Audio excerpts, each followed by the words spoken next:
So, you may have seen that Brexiteers are in absolute joy, in adulation, just as they were more than a couple of weeks ago when the Japan deal had been announced. That is because that Canada has said that they will agree to what is called a rollover deal. Now, as always, we do not know what is in the deal. All we know is that we are going to continue to trade with them on EU terms. So these evil regulations that once again we are not meant to hate, we are meant to hate and despise, we are trading on them. So once again I have to ask the question, what's the real problem with the Brexiteers' view of the EU? It's again, the more you start to ask questions about Brexit, the more holes start to appear in it. However, before we get into today's article covering what we're going over, please do remember to like and share this video, and also if you would like to become my Patreon or support the channel with just a one-off donation link, there are links down below to do that. And thank you so much to the people who do support me on this channel. It means so much to me at the moment. So, on to the article. This comes from The Independent.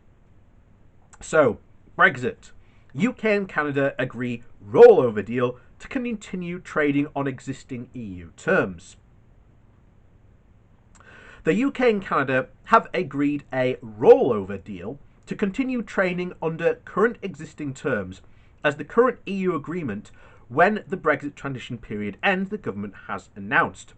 Boris Johnson and his Canadian counterpart, Justin Trudeau, sealed the agreement in principle during a video call on Saturday, the Department of International Trade said. This agreement will continue a settlement already agreed between the EU and Canada in the Comprehensive Economic Trade Agreement, or CETA for short. But this does not give any new benefits to the UK. What a surprise. Or even to UK businesses.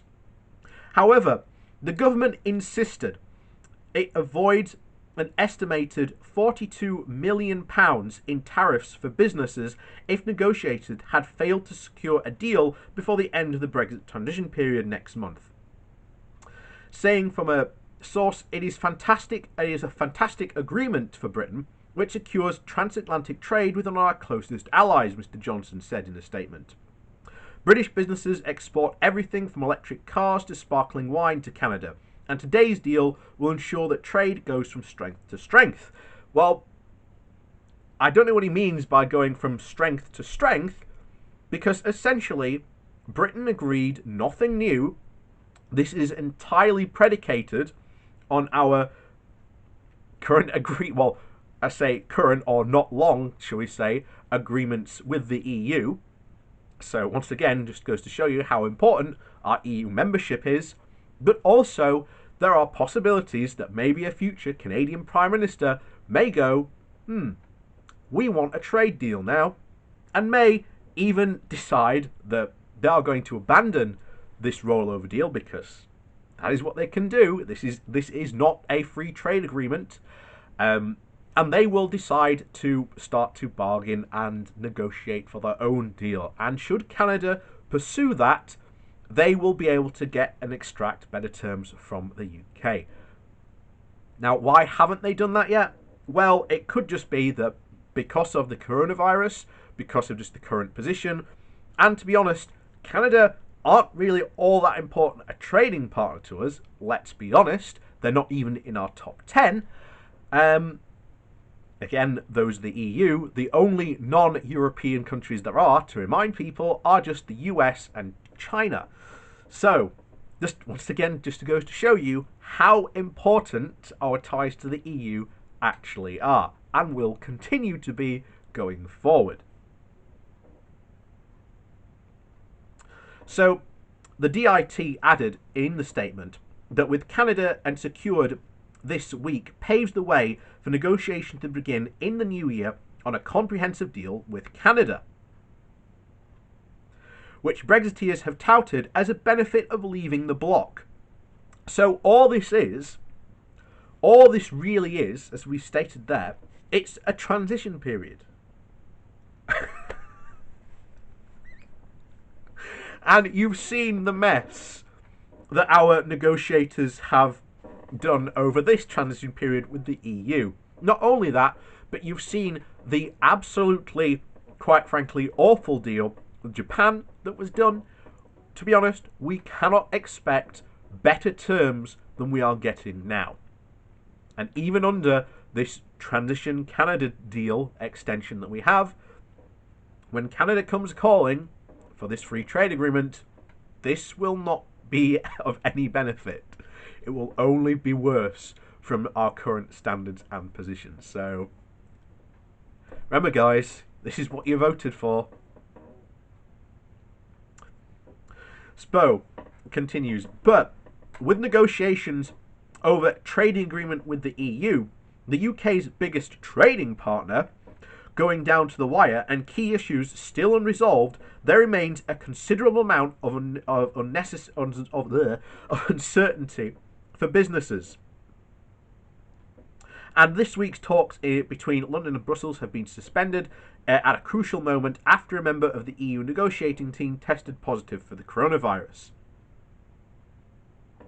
And while welcoming the UK-Canada agreement, the British Chamber of Commerce said, the single most critical trade agreement our businesses and communities need is one with the European Union. Firms expect the two sides to agree to a deal. We urge the government to redouble their efforts to secure this as soon as possible to give businesses the clarity that they need. International Trade Secretary Liz Truss said that today's agreement underpins 20 billion worth of trade and locks in certainty for thousands of jobs. 20 billion. Pretty sure I need to check my maths on this, but I am pretty certain that is less than 1% of our current GDP. Again, fantastic trade deal that does nothing. This is not set in stone. This is not going to be permanent. This does not guarantee that jobs will remain or even stay in the UK. And again, when Canada does come for its pound of flesh, and most assuredly it will come for its pound of flesh, it's only a matter of time. The deal that we have now and the one that we will get will be worse than the one that we have now. Remember, this is just a transition period. So anyway, it continues. The UK is bound by history, culture and transatlantic trade with our friends and allies in Canada. And we want to continue to build partnerships around the world that support our shared values of freedom and democracy. And today marks a step towards membership of a group of like-minded nations, the Trans-Pacific Partnership. Why are we joining the Trans-Pacific Partnership? I don't understand why we are joining this. This entire trade agreement only benefits people that have access to, wait for it, the Pacific Ocean. Dear. You might be surprised to learn Britain is not in the Pacific Ocean. It is in the Atlantic Ocean. And once again, we have to take a look at where the transatlantic partnership is actually heading. It is, by design, modelled on the EU, has a ton of stuff in it, like courts are planned to go forward and stuff in the future. All the stuff that Brexiteers claim that they hate, that have immense problems with the EU doing it, but seemingly really want to go in to join the TTP.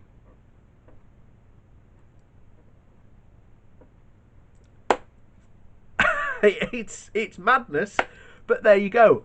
This will not benefit the UK at all. Not one bit.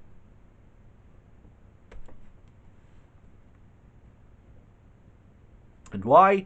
It all comes back to that notion that we told you about before, something called trade gravity. So Josh Hardy, the acting Director General of the I don't know what's wrong with me today. I can't speak today.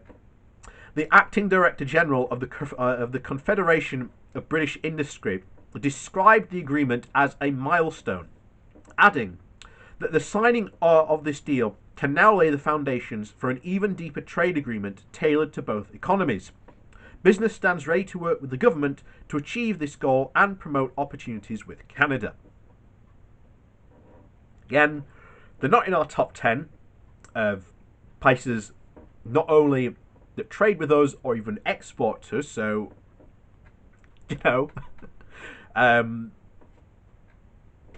we've said it this multiple times before, this whole idea of trade gravity is a thing. The EU is not going to go anywhere.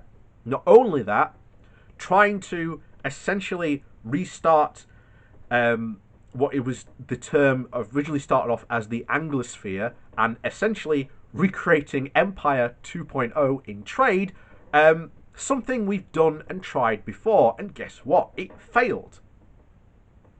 Because these countries have nothing that they can't get from anywhere else and have nothing that they really want from us. This is exactly the same position the UK was all the way back after we lost the Empire, striking all the way back to like the 50s, 60s and 70s. And we are going to see an exact replay of those decades when it comes to trade. This has been tried before, and from all that we can see, all the Brexiteers are doing, and our government is doing, is repeating the exact same mistakes that those governments made.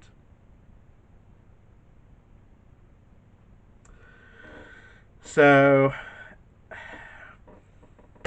history has a funny way of repeating itself, but you never thought that history would literally repeat itself. But anyway, that's the end of the article, and of course, as always, I'm sure that when it comes to actually negotiating a free trade agreement with Canada, remember, when Brexiteers go out and say, oh, but we've got this trade deal with Canada, remind them of this simple thing, that it is not a free trade agreement, it is a rollover. This means that Canada, if it wanted to, could just go, well, we're going to cancel this, and then we're going to make you trade with us on WTO terms. They could do that. Justin Trudeau could do that, or another Canadian Prime Minister could do that just as easily. What will happen next are the free trade agreement. Now, we are no longer in the European Union, which basically means we do not have a stronger hand, like the European Union did when it first made CETA. And remember, CETA took about almost 7 to 8 years to actually negotiate. And yet, here we are, even after Brexit, prospering off a deal that was made when we were in the EU. Because I can guarantee you one thing. When it comes to that free trade agreement, and it probably won't be for a couple of years before we actually start talking about it, but I can guarantee you this now, so set it in stone. Find a rock, get out your chisel, hammer it in stone. Bowler Hat Man says this: a free trade agreement with Canada will not be anywhere near as good as the deal that we currently have with the EU and under the EU's whole thing. It will not be as good as CETA. And despite how they may think that it's going to somehow be a massive benefit to them, always remember them this. This is just something that we got from being in the EU. And remember, This is so far the only country that I believe has agreed to a rollover deal. A lot more other countries have flat out refused to do a rollover deal, and the only trade agreement we've actually done is still with Japan, and the one with Japan is, as always, slowly and surely turning out to be really, really, really bad the more we go over it. And I can guarantee you something will not be as good, even in this current transition period. I can guarantee you when the experts start to look at it, it will just not be anywhere near as good as the Brexiteers seem to think it is. So, as always, thanks for watching. Please do hit that like and share button. And of course, down below there are links to my Patreon page as well as a one-off donation link. And thank you, as always, to the people that do support me. And, as always, we'll see you next time.